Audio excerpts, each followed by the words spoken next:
From whichever corner of the Republic of Kenya you are tuned in to TV47, you're right in time for the 1 p.m. news coverage. My name is Samson, Jura, and I will be with you for the next 30 minutes or so to ensure you are up to speed on everything that is happening across the borders and beyond. Let's begin with the highlights.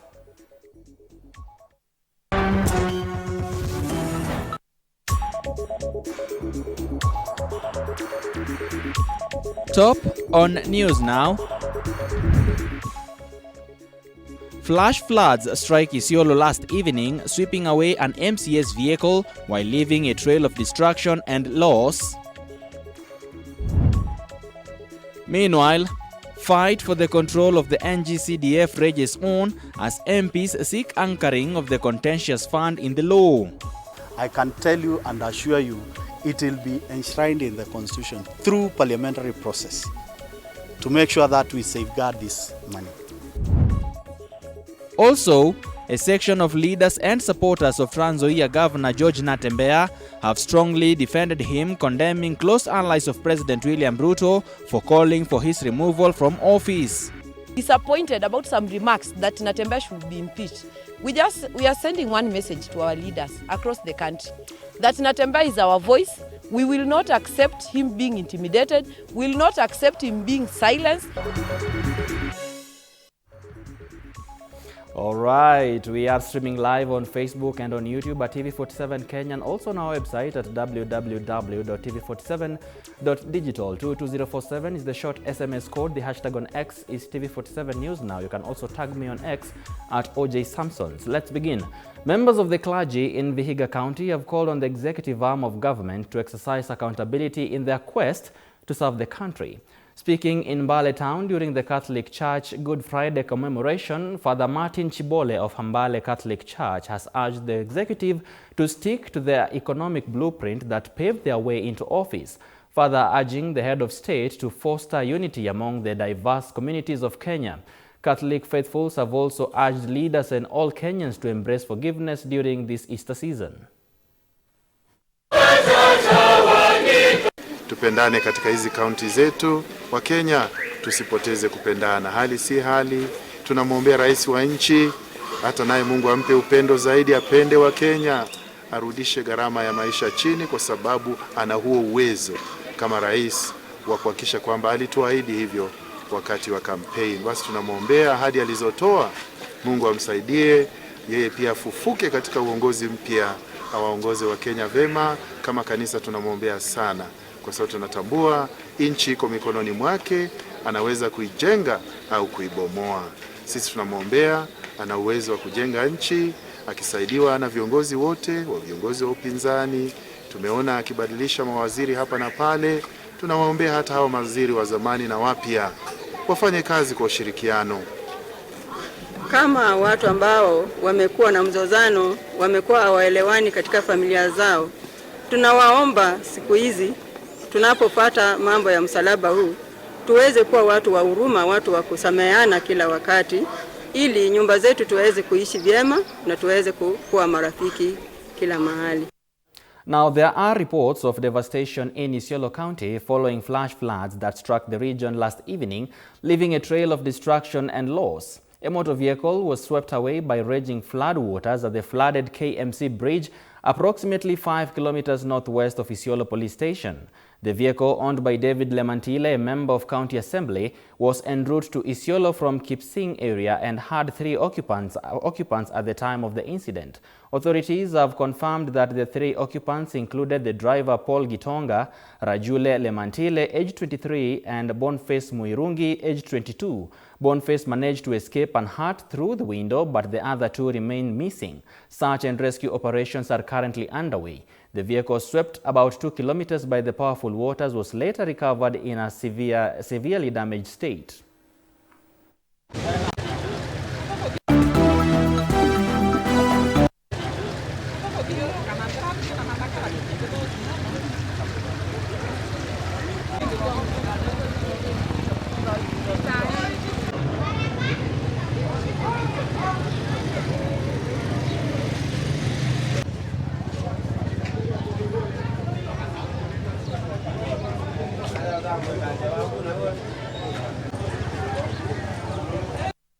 And residents and traders in Sokomjinga, Isiolo endured a devastating Good Friday night as heavy downpour caused widespread destruction, damaging stock worth millions of shillings and displacing many from their homes. Area manager Stephen Mwiti reported that at least 200 households were affected by the overnight rains. He appealed to both the county and national governments to implement proper stormwater management system to prevent further losses. Residents are also urging authorities to upgrade the Sokomjinga bridge to a box culvert, which would allow high volumes of flood waters to flow through without obstruction. Jana usiku imetokea mvua ambayo hatukuweza kuelewa ilitoka saidi gani. Laga imefika hapa, nimeweza kuweka hasara ya mamilioni ya pesa. Shinda ya hapa Isiolo ni drainage, hakuna drainage. So tunapaswa tutengenezewe ili watu wasipate hasara nyingine kama hii. Biashara ya hoteli, masufuria, vikombe, sahani, mimi hakuna kitu nimeachiwa, zote zilienda, hata ukiniangalia vile niko na matope. Maji ya kajaa yakaanza kuingia kwa manyumba na kukawa na uharibifu mkubwa sana. Maji haya yalikuja kwa vishindo sana, ni kwa sababu imebeba vitu za watu, imeingia kwa maduka, imeharibu vitu. Kwa hiyo kuna mtu angeweza kuingia hapa sababu maji ilikuwa inakuja kwa kasi sana kutoka pande za juu huko. Kwa hivyo sasa wakati nimekuta chakula yote liko maji, sijui nitaanza wapi, sijui nitafanya nini. Kitu tungesema serikali, kwa sababu tunajua kuna pesa inatengwa ya dharura.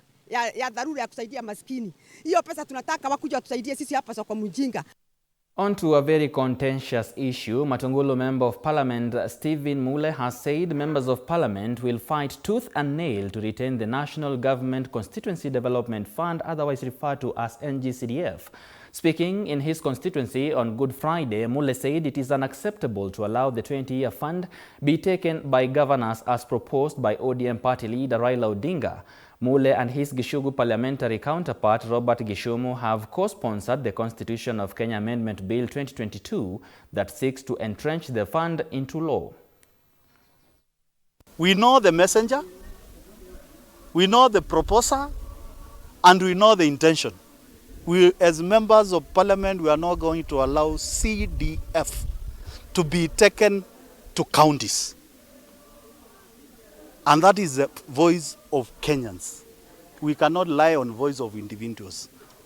And if you have lost direction and favor with Kenyans, leave Kenyans alone.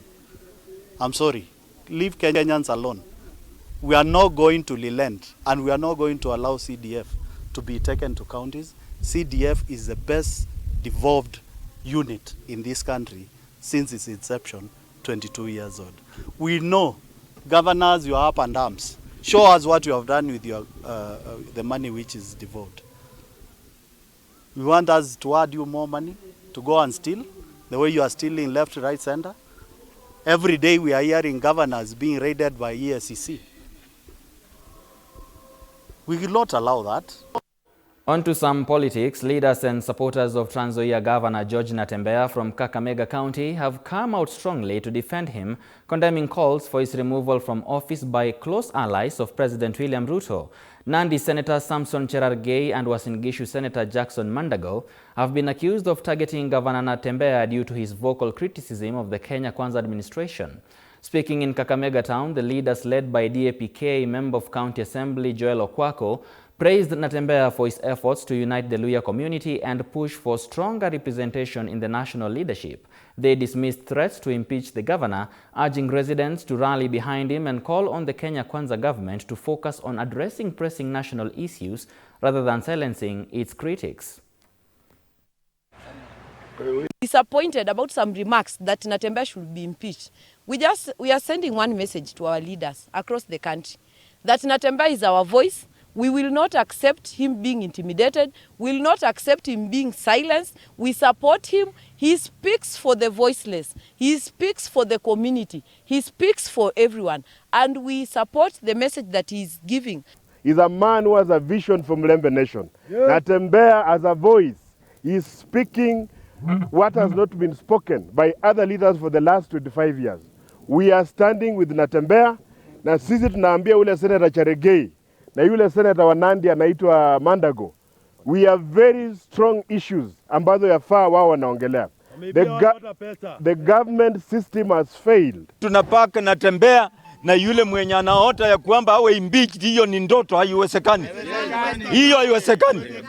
If we want to survive and actually be competitive with the other regions in this Kenya, then we have to be united. Natembea is not talking about mambo ya tribes. He's actually wanting to unite anybody. It doesn't matter which tribe you are coming from. So long as you are a resident of Western, you are a person who stays in Western, you want to speak in one voice. And that is what Natembea is articulating.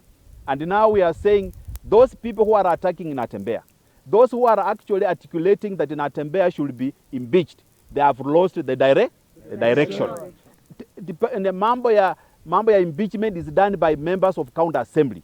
And the Trans Nzoia members of county assembly have no problem, have no issues with Natembea. In fact, they are calling Natembea as their first hero. The Affordable Housing Board has been carrying out ongoing outreach and awareness campaigns to educate Kenyans on how to own units under the Affordable Housing Program, with activities taking place across project sites in Kirinyaga, Embu, Murang'a, Laikipia and Nyandarua counties. These efforts focus on sensitizing, informing and engaging the public about the benefits and availability of the housing units. Kenyans are reminded that the official Boma Yangu portal is the sole platform for registration, home selection and acquisition. Beyond offering dignified and affordable homes, the program is creating thousands of employment opportunities for youth, artisans and casual laborers working at construction sites. Tulikuwa tumekaa bila kazi. Kwanza sasa ilikuwa wakati wa jua. So wakati sasa mvua imekuja kunyesha ndio sasa tukaanza kupata kazi tena. And this was the first site. So tulikuwa personally kuna mahali nilikuwa nimekwama. Hii job imekuja kuniokolea sana. Juu sasa kama tunaingia second term na need fee. So kuna wenye nimekusanya nikaweka pamoja na singeweza kufanya hapo mbeleni.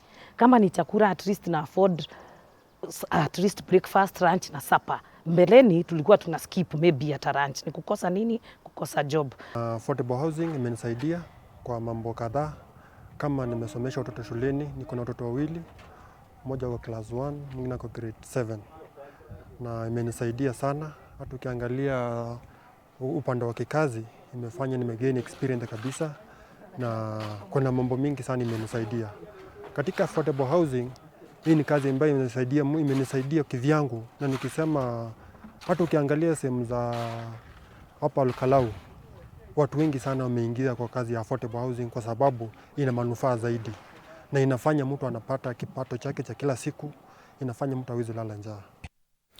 Politicians in Malava constituency have kicked off campaigns for the anticipated Malava constituency by-election even before the Electoral and Boundaries Commission IEBC is reconstituted. President William Ruto and ODM party leader Raila Odinga's allies Benja Ward MCA Collins Ayugi and his Manda Shivanga counterpart David Kivishi rallied residents to elect a government-allied candidate. The Malava constituency seat fell vacant after the death of area MP Malulu Injendi. Tusipotoshwe na wana ukabila. Sisi tumekuwa nje ya serikali kama wana Western mzima kwa miaka mingi. Wale watu wa kule Central hawajaikosa kwa serikali. Wakati wameenda nje ndio wanaanza kubomoa. Sasa tufuatane na wenye wako opposition ama tuende kupigania kwa serikali? Si tupigania kwa serikali. Mzee ambaye anaitwa Raila Amolo Odinga, yeye ndio amekuwa opposition kubwa Kenya hii kwa miaka mingi. Lakini yeye kwa ubusara wake akapima, akaangalia, akaona huyu Samoei Ruto lazima nifanye na yeye kazi. Kama Raila anaweza kujiunga na Samoei Ruto, afanye na yeye kazi. Mbona sisi watu wa Malava tusikae ndani ya serikali? Wangapi wanasema mara ya mwisho watatembea na serikali ya Ruto? To Samata's education, the Kenya Universities and Colleges Central Placement Services, otherwise referred to as KUSEPS, has come out strongly to deny allegations of a system failure in its ongoing student placement exercise. The agency maintains that operations are running smoothly with the application process still on track. Presiding over the exercise at Nyamache Sub-County in Kisii County, KUSEP's officials, Professor John Oluoch, emphasized that the agency has deployed sufficient human resource countrywide to fast-track the process. As the clock ticks towards the application deadline, KUSEP's is urging all eligible students to make use of the portal and finalize their submissions before April the 30th. As a matter of fact, applications are going on very smoothly, and day and night students are applying. So we do not have any issue with the system failure or downtime. Yeah, at least if there was, you would have had, the country would have had. But from where we are, all the applications are going on very well. We started, if you remember, we started with phase A, which was diploma, TVET institutions, KMTC, and TTCs. We finished that, we released the placement results. And now we are on the phase 2, which is primarily targeting university or degree applicants. But even then, we have still allowed the portal to accept those who missed or those who may not have applied for the first phase to also apply now in the second phase. So the system is perfect. We dispatched staff, officers from the headquarters into all areas of the country, all the 47 counties, institutions or universities, TVET institutions, and even Huduma centers. And these officers are supporting parents, they are supporting guardians and students to apply so that they can not be left outside. But apart from that, we are also in all parts of the country. Like now I'm here in Kisii County, in this area, but other officers are also in other parts of the country. We are supporting this exercise throughout the country until 30th of April, when it will end, for the reason that we want all the students to apply for placement in universities and colleges of their choice. So, moving on, Mau Mau veterans in Narok County are urging the government to fast-track their compensation by the British government so that the remaining freedom fighters can reap the benefits of their efforts to liberate the country. One veteran, Wanjiku Wagashoka, recalled her youthful days when she secretly carried food to the freedom fighters who were hiding in caves as well as in the forest. She painfully recounted losing her husband, who was shot dead in the fight just days after their wedding, leaving her a widow to this day. The British government promised to compensate all Kenyans who endured torture during the colonial era, initially brought relief and hope to the families like Wanjiku's. However, she lamented that the process has taken longer than expected, raising concerns that her weakening health might prevent her from experiencing the promised compensation. Her sentiments were echoed by Pastor Mark Montoro, who highlighted the dire living conditions of the Mau Mau fighters despite their monumental role in liberating the nation from colonial rule. Ngoja pesa ya Mau Mau na sisi bado kuona. Sasa unijaribu tupewe. Tukule kama sisi bado kubariki. Mimi ni mtu ya Mau Mau. Na mimi nilikuwa napeleka chakula msituni. Na bwana wangu aliuliwa huko msituni. Sasa mimi hakuna pale nakaa. Hata mimi nahangaika na wengine wale malibakia manahangaika. Watoto wetu wale maliwashwa na wazazi wao manakaa bure. Hakuna kitu manakula, hakuna kitu manaona. Vile serikali inasema tushikane, members wote, wananchi wote wa Kenya katika kabila zote 47 wakubali kushikana na kujua ukweli uko wapi, ili hii agenda tuweze kulipwa compensation. In 1954 wakati Kimathi aliandika hiyo barua, from mpaka 1907 wakati wa kupatia uhuru 1963, our excellency wa kwanza tulikuwa tunasubiri ya kwamba ataashiria hiyo compensation, akaenda bila kupata chochote. The second president hatukupata chochote. The elders of Maasai Council na Kenya, na tunaomba gavana wetu ambayo ni Ntutu na ni gavana ambayo tunapenda. Hiyo ni mali ya Mau Mau Original Trust na babu zetu wamesikwa pale, na wameuliwa pale na wameteswa pale. Kilio lao liko pale. Tunaomba hiyo mali inafaa itengwe hapo. Machakos Governor Wavinya Ndeti has called on the Christian community to pray for the nation and reflect on the profound significance of Christ's crucifixion. Addressing the press in Machakos after joining fellow Catholics in the Way of the Cross procession, the governor highlighted Easter as a period for deep reflection on Jesus Christ's sacrifice and the gift of salvation. Governor Ndeti also cautioned residents to stay alert during the ongoing rainy season, urging them to avoid swollen rivers and flood-prone areas to prevent potential injuries and loss of life. Wish you a very happy Easter, and this is a time to reflect on that Jesus Christ died on the cross for us so that we can all be saved.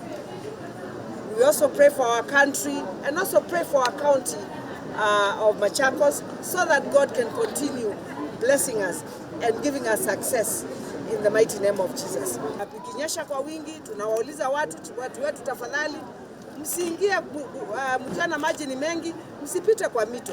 Hata ukilala pande hiyo siku moja, you'll be able to save maisha yako. Kwa hivyo tujichunge sana wakati wa mvua, tusipoteze watu kama wakati ule tulipoteza, na Mwenyezi Mungu atatupatia mvua.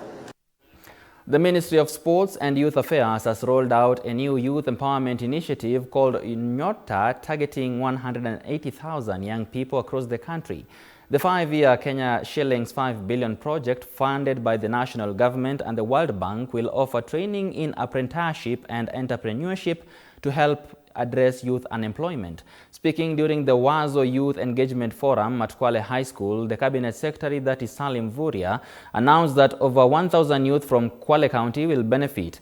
Each participant will receive a monthly stipend of 6,000 Kenya shillings during training and Kenya shillings 50,000 grant to start their own businesses. Ni wale wa Form 4 and below.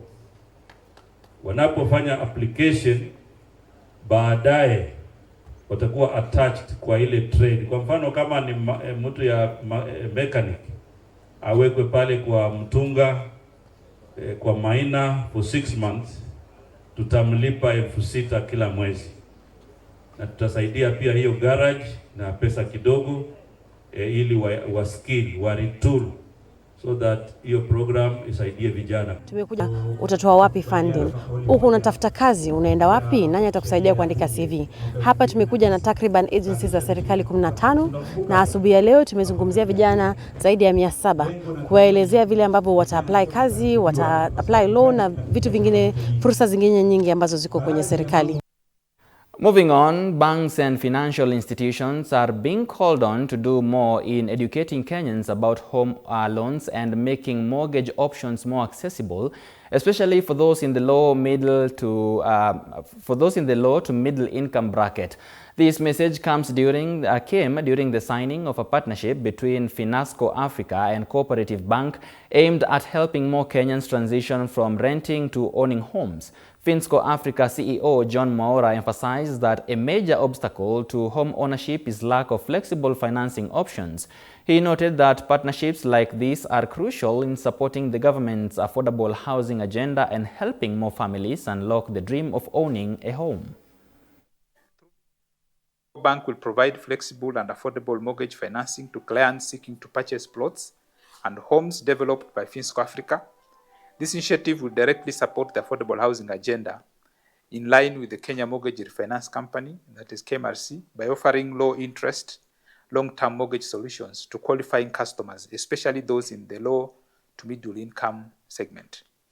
The partnership will see co-bank support clients in financing acquisition of plots, financing construction of owner-occupier homes, end-to-end walkthrough by the technical expertise of the in-house construction team, and leveraging on the Property Hub platform to sell plots within the projects.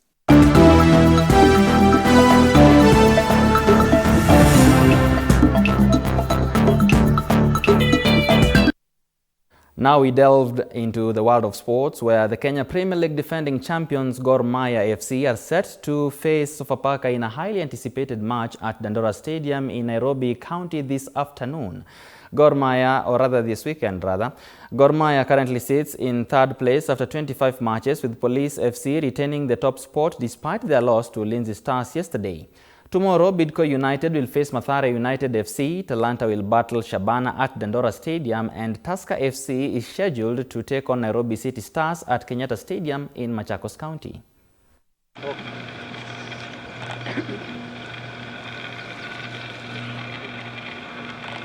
Yuma side, do. Yuma side, do. Quicker, quicker. No back.